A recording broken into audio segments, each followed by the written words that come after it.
সম্মানিত ভাই ও বোনেরা, নারী পুরুষে যেমন একটা পরিবার গড়ে ওঠে, ঠিক তেমনি ভাবে নারী পুরুষের সম্মেলনে একটা দেশ এবং সমাজ গড়ে ওঠে।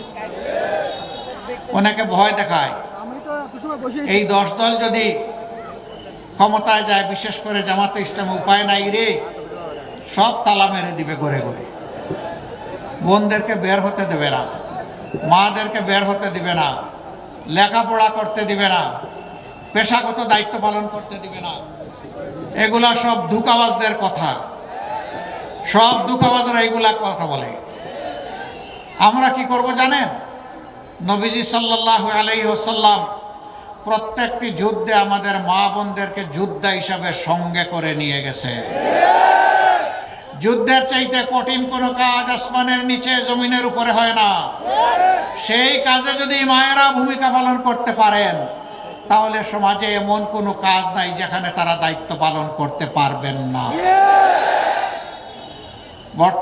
বর্তমান সমাজেও তারা কাজ করেন, কিন্তু দুইটা জিনিসের বড়ই অভাব। একটি হচ্ছে তাদের নিরাপত্তা, আর একটি হচ্ছে তাদের মর্যাদা।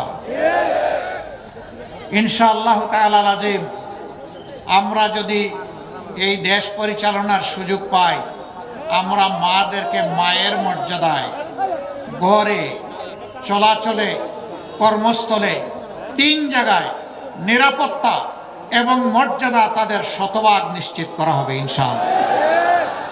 আমরা বিশ্বাস করি আমাদের জীবনের চাইতে আমাদের মায়েদের ইজ্জতের মূল্য অনেক বেশি।